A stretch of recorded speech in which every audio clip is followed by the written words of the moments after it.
Hello students, कैसे हैं आप लोग। आइए स्टार्ट करते हैं हम लोग हार्डी वीनबर्ग प्रिंसिपल। तो इसको जानने से पहले हम समझ लेते हैं कुछ चीज़ें। नीट में इसके अलावा भी क्वेश्चंस आते हैं जो एनसीईआरटी में दे रखे हैं, उसके बाहर क्वेश्चन आते हैं। एग्जाम्पल के लिए हार्डी वीनबर्ग प्रिंसिपल जो है ये अप्लाई होता है लार्ज पॉपुलेशन के लिए। एनसीईआरटी में कहीं लिखा नहीं लेकिन एग्जाम में आता है, याद रखिएगा।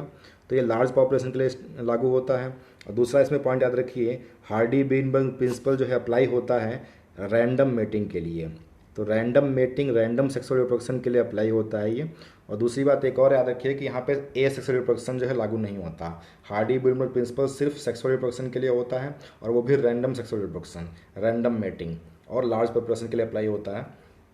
आगे अब जो है सबसे पहले हम लोग जो है डिटेल में डिस्कस करने से पहले यहाँ से यहाँ तक की हिंदी निकाल के देख लेते हैं, क्या इसकी हिंदी आती है, क्या समझ में आता है इससे हमको।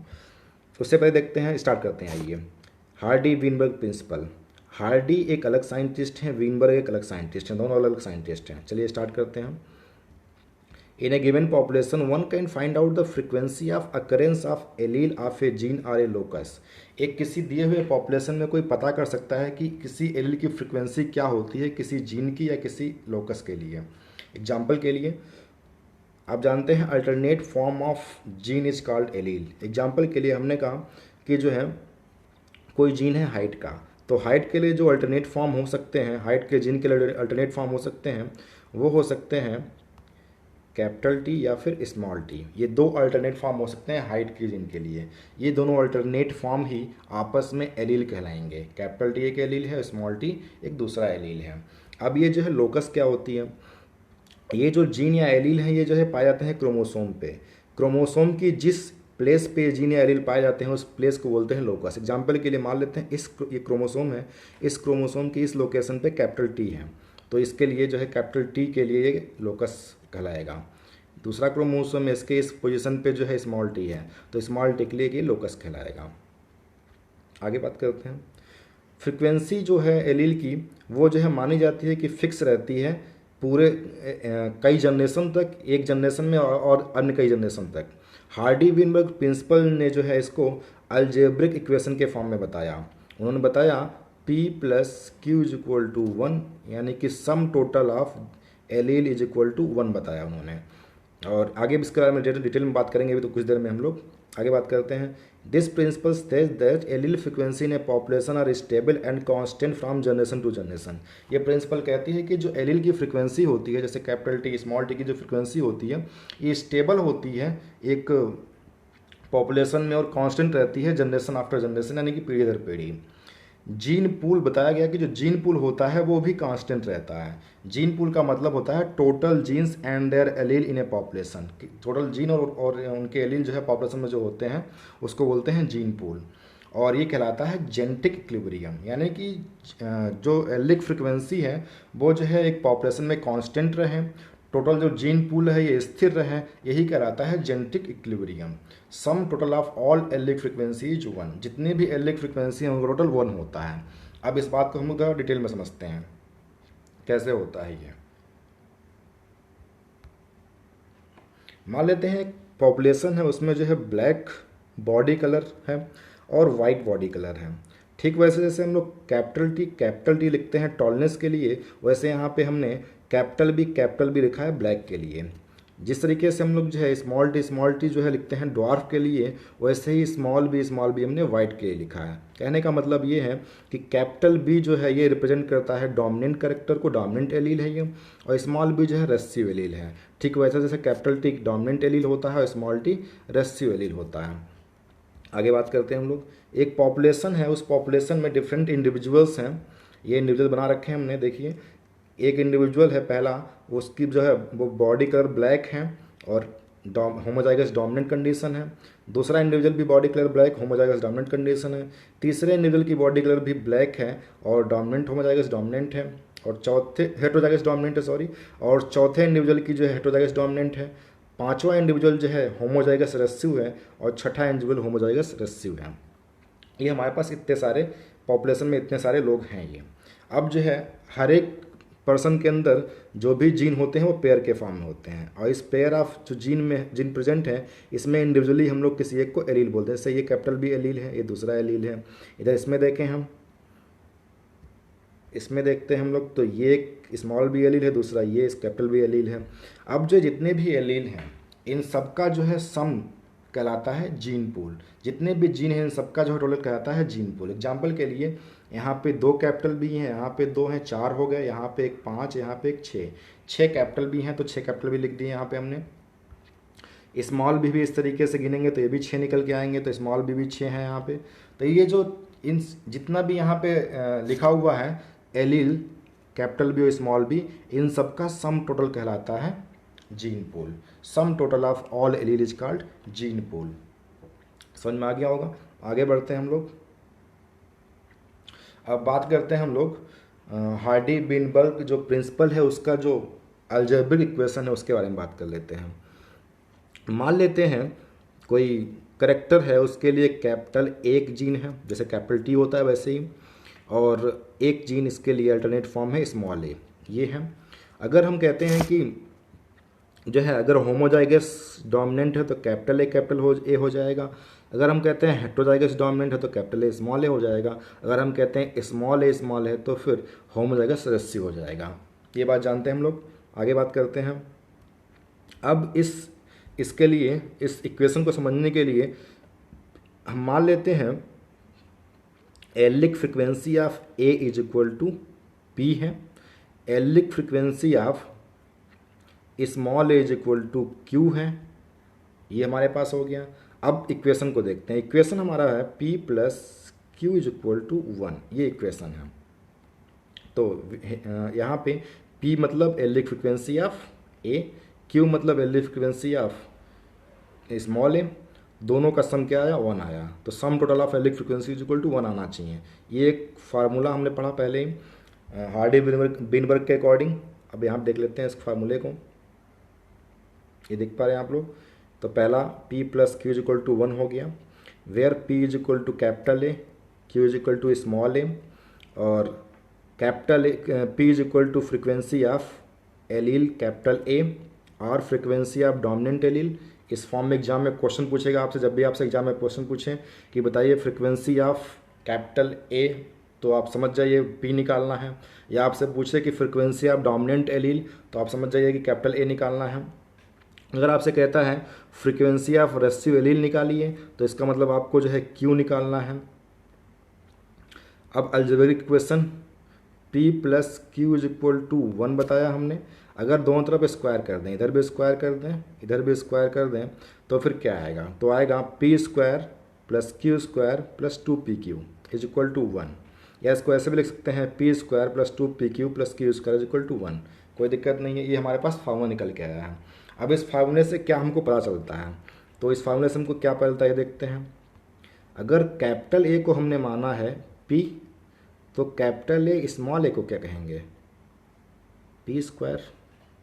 अगर हमने स्मॉल ए को माना है Q, तो स्मॉल ए को क्या बोलेंगे? Q square. मतलब अगर आपसे पूछता है डोमिनेंट इंडिविजुअल, किसी इंडिविजुअल में जो जीन होते हैं पेयर के फॉर्म में होते हैं, अगर आपसे कहता है डोमिनेंट इंडिविजुअल की फ्रीक्वेंसी बताइए, तो इसका मतलब कैपिटल ए निकालना है, मतलब P स्क्वायर निकालना है। अगर आपसे पूछता है कि जो है होमोजाइगस रेसिसिव इंडिविजुअल की फ्रीक्वेंसी निकालिए, तो कैपिटल स्मॉल ए मतलब होता है होमोजाइगस रेसिसिव, मतलब Q स्क्वायर निकालना है। अगर आपसे पूछता है हेट्रोजाइगस डोमिनेंट की फ्रीक्वेंसी निकालनी है, तो आप जानते हैं हेट्रोजाइगस डोमिनेंट क्या होता है? कैपिटल ए स्मॉल ए होता है। इसको समझते हैं हम लोग यहाँ पे इस फार्मूले के अकॉर्डिंग। अगर आपसे कहता है कि अगर आपके सामने लिखा हुआ है P स्क्वायर, तो इसका मतलब आप जानिए क्या होता है? इसका मतलब होता है frequency of homozygous dominant individual. बहुत इंपॉर्टेंट पॉइंट है, यहाँ समझेंगे, यहीं से क्वेश्चन सॉल्व होंगे एग्जाम में। तो फ्रीक्वेंसी ऑफ डोमिनेंट इंडिविजुअल निकालना है, मतलब कैपिटल ए निकालना है, तो आप P स्क्वायर निकालिएगा। अगर आपसे कहता है कि frequency of heterozygous dominant individual निकालना है, तो आपको कैपिटल ए स्मॉल ए निकालना है, तो आप 2pq निकालिएगा। अगर आपसे कहता है कि जो है फ्रीक्वेंसी ऑफ रेसिसिव इंडिविजुअल निकालिए, यानी स्मॉल ए निकालिए कहता है, तो आप Q स्क्वायर निकालिएगा। अगर आपसे कहता है कि जो है फ्रीक्वेंसी ऑफ डोमिनेंट इंडिविजुअल निकालिए, तो फिर डोमिनेंट बोला है उसने, न होमोजाइगस का है ना हेट्रोजाइगस का है, मतलब होमोजाइगस डोमिनेंट भी आ जाएगा और हेट्रोजाइगस डोमिनेंट भी आ जाएगा। मतलब आपको निकालना है फ्रीक्वेंसी ऑफ अगर डोमिनेंट इंडिविजुअल, तो आपको निकालना है P स्क्वायर प्लस 2pq, ये आंसर निकालना है। आगे बात करते हैं हम लोग। आगे हैं factor affecting Hardy Weinberg principle. Hardy Weinberg principle को कौन कौन से फैक्टर जो है अफेक्ट करते हैं, प्रभावित करते हैं। पहला है जीन माइग्रेशन और जीन फ्लो। ये क्या होता है इसको समझते हैं। मान लेते हैं एक पॉपुलेशन ये है, दूसरी पॉपुलेशन ये, दो पॉपुलेशन है। इस पॉपुलेशन में R1, R2, R3 इस टाइप के वेरिएंट के पॉपुलेशन है, डिफरेंट डिफरेंट कैरेक्टर का पॉपुलेशन है। इसमें जो है कुछ दूसरी पॉपुलेशन है, ये पॉपुलेशन मान लेते हैं फर्स्ट, पॉपुलेशन सेकंड है। हुआ गया कि इस वाले पॉपुलेशन से R2 और R3 यहाँ चले आए, R2 और R3 सारे के सारे यहाँ चले आए। यहाँ पे आके यहाँ पे जो बाकी इंडिविजुअल थे उनसे उन्होंने जो है रैंडम मेटिंग की। तो यहाँ पे क्या हुआ है, रैंडम मेटिंग की तो इस एलील के, इस जीन के, इस करेक्टर की जो है मात्रा यहाँ पे बढ़ गई। यहाँ से चले आए हैं तो यहाँ पे घट गई। तो इस तरीके से यहाँ चले जाना कहलाता है जीन माइग्रेशन। और यहाँ पे चूँकि जीन यहाँ से जा रहे हैं कंटिन्यूस, R1 जा रहे हैं, R2 जा, R3 जा रहे हैं, R1 जा रहे हैं, R3 जा रहे हैं, इसको बोलते हैं एक फ्लो के साथ में जा रहे हैं, इसको बोलते हैं जीन फ्लो। तो ऐसे केस में क्या हुआ कि इस जगह पे जो फर्स्ट पॉपुलेशन थी, इस जगह पे जो वेरिएशन था, वेरिएंट थे वो कम हो गए, यहाँ पे वेरिएंट बढ़ गए, यहाँ पॉपुलेशन कम हो गई, यहाँ पॉपुलेशन इंक्रीज हो गई। तो इस तरीके से यहाँ पे जो कि इंडिविजुअल चले गए करेक्टर को लेके, तो इस तरीके से एक या दो करेक्टर लेकर इंडिविजुअल चले गए। इस तरीके से यहाँ पे क्या हुआ, यहाँ पे जो है जेनेटिक फ्रीक्वेंसी बदल गई, यानी कि हार्डी वीनबर्ग प्रिंसिपल जो है क्या हो गया, डिस्टर्ब हो गया, हार्डी वीनबर्ग इक्विलिब्रियम जो है डिस्टर्ब हो गया। तो इसको बोलते हैं जीन माइग्रेशन या जीन फ्लो। नेक्स्ट है genetic drift. Genetic drift by chance होती है, पॉइंट इंपॉर्टेंट है, ये होती है बाई चांस, जेनेटिक ड्रिफ्ट होती है बाई चांस। नेक्स्ट आगे बात करते हैं हम लोग। जेनेटिक ड्रिफ्ट में जो है दो इफेक्ट हैं, एक होता है फाउंडर इफेक्ट और दूसरा है बॉटल नेक इफेक्ट। देखते हैं फाउंडर इफेक्ट क्या होती है, बॉटल नेक इफेक्ट क्या होती है। पहले पढ़ते हैं फाउंडर इफेक्ट। ये क्या होता है, एक ये कोई पॉपुलेशन है, ये दूसरी ये जो है एक पॉपुलेशन है सॉरी, और यहाँ पे दूसरी जगह एक ऐसी जगह है जहाँ पे कोई पॉपुलेशन नहीं है। मान लेते हैं हिमालय है या कोई आइलैंड है, कोई दूसरी जगह है जहाँ पे कोई पॉपुलेशन नहीं है। हुआ क्या, यहाँ पे इंडिविजुअल थे R1 थे टाइप के थे, R2 टाइप के थे, R3 टाइप के थे, डिफरेंट डिफरेंट टाइप के इंडिविजुअल थे यहाँ पे। यहाँ पे मान लेते हैं कि किसी कारणवश बाई चांस यहाँ से R2 या R2 R3 जो है यहाँ से मूव करके सारे के सारे यहाँ चले गए।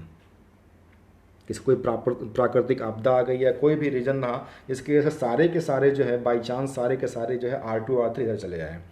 तो ऐसे यहाँ पे आ गए, यहाँ ये आपस में आके जो है सेक्सुअल रिप्रोडक्शन करेंगे, आपस में रिप्रोडक्शन करेंगे, और यहाँ पे जो एक नई पॉपुलेशन बना लेंगे, एक नई कॉलोनी बना लेंगे। और ये जो है जो नए R2 R3 यहाँ पे आए हैं वो यहाँ से आ चुके हैं सारे के सारे, यहाँ कम हो गए, यहाँ पे R2 R3 कम हो गए, यहाँ वेरिएशन कम हो गया, यहाँ सिर्फ R1 बचा, यहाँ पे R2 और R3 दोनों आ चुके हैं और इन्होंने एक नई पॉपुलेशन बना ली है। इसको बोलते हैं हम लोग फाउंडर इफेक्ट। और जो नई पॉपुलेशन बनाई है R2 R3 ने, इसलिए इनको बोलते हैं हम लोग फाउंडर्स, और ये कराता है फाउंडर इफेक्ट। फाउंडर इफेक्ट में क्या पढ़ा आपने कि पहले पॉपुलेशन थी एक, यहाँ से कुछ चीज़ चली गई एक ऐसी जगह पे जहाँ पॉपुलेशन नहीं थी और वहाँ जाके नई पॉपुलेशन बना ली, इसको बोलते हैं हम लोग फाउंडर इफेक्ट।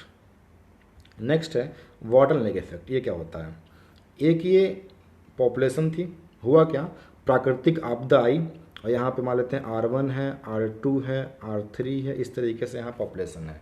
यहाँ हुआ क्या कि जो है एक प्राकृतिक आपदा आई और इसमें जो है जो R1 वाले इंडिविजुअल्स हैं ये सारे के सारे ख़त्म हो गए, क्योंकि पॉपुलेशन में इनबिल्ट वेरिएशन होती है।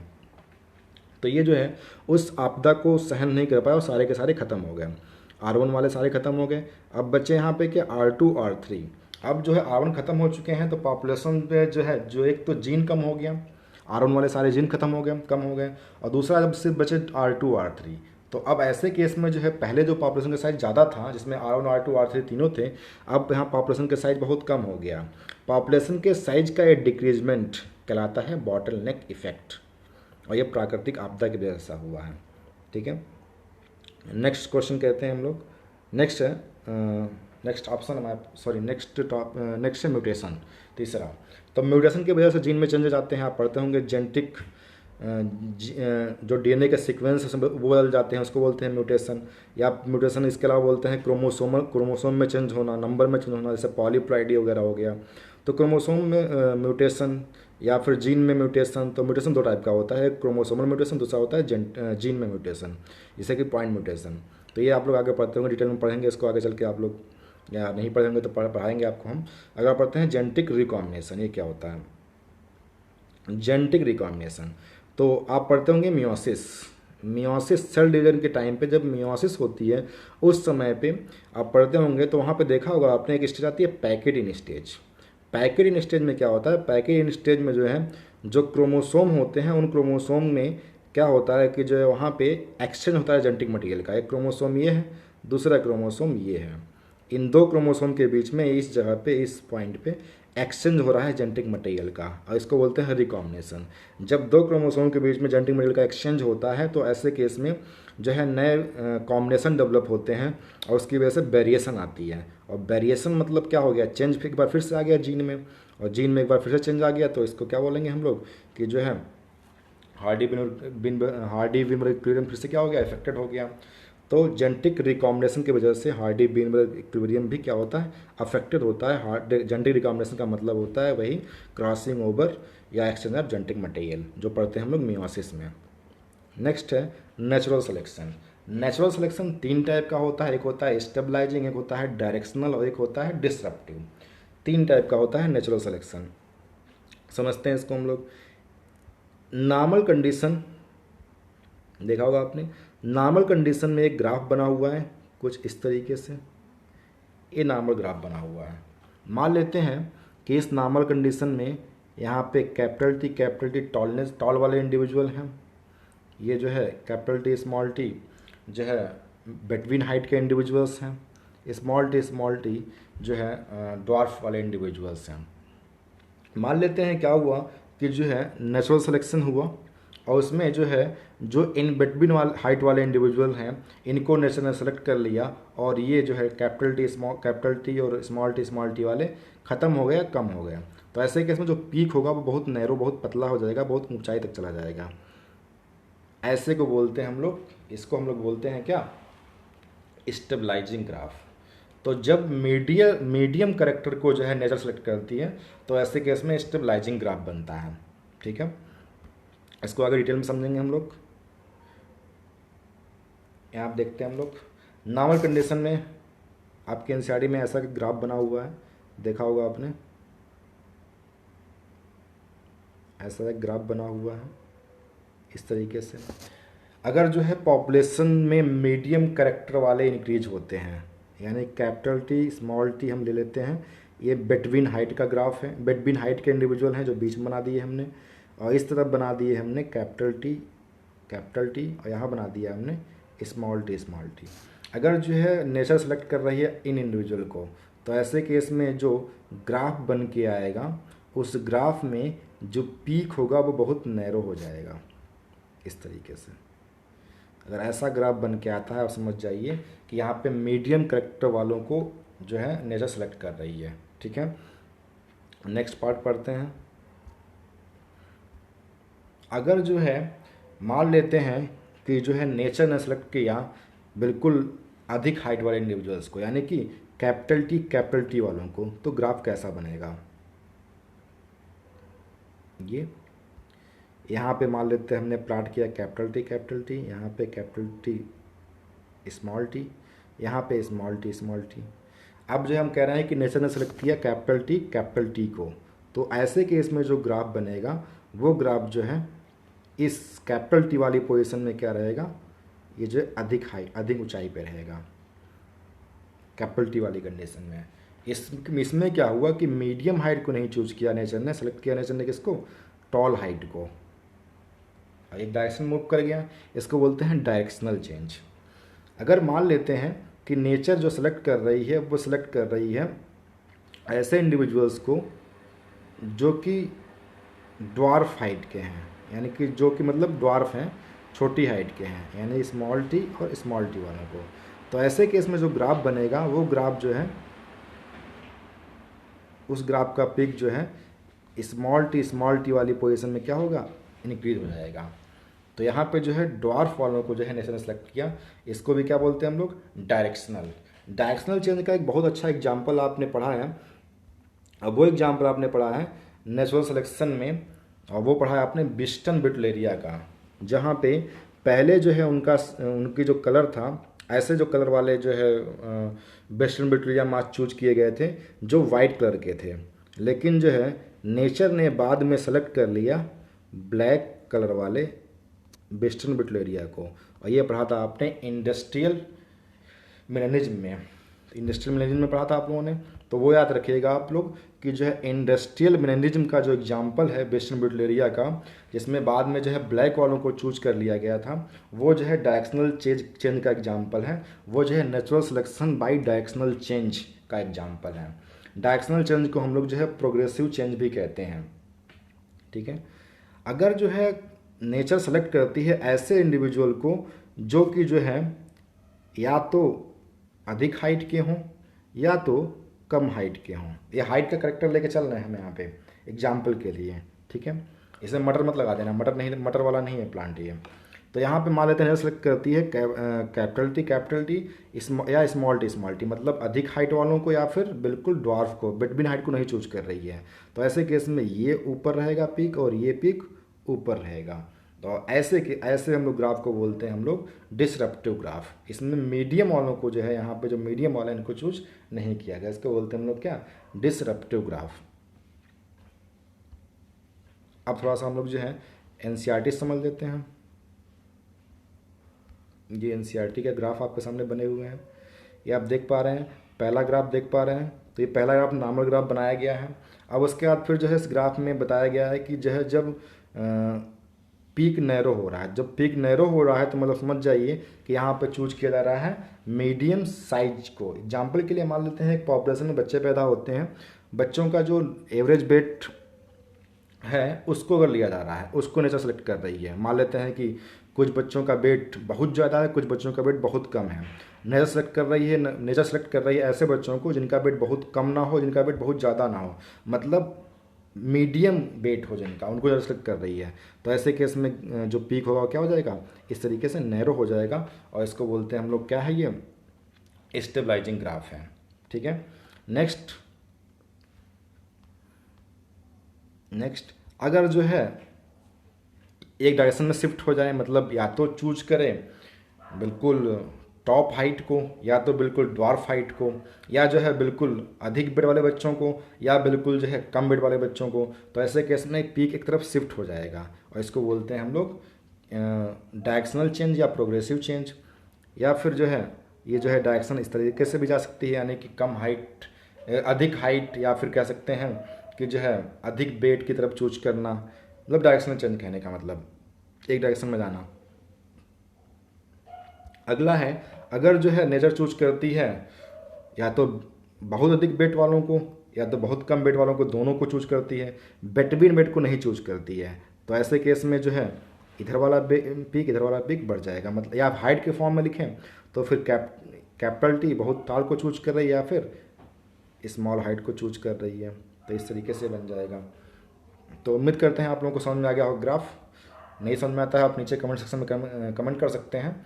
इसके जो क्वेश्चंस हैं न्यूमेरिकल क्वेश्चन, उसका जो है लिंक नीचे डिस्क्रिप्शन में डाल दूंगा, उसको देख लीजिएगा आप लोग। न्यूमेरिकल क्वेश्चन उससे कर लीजिएगा आप लोग, सारे क्वेश्चन सॉल्व हो जाएंगे, समझ में आ जाएंगे सारे। Thank you.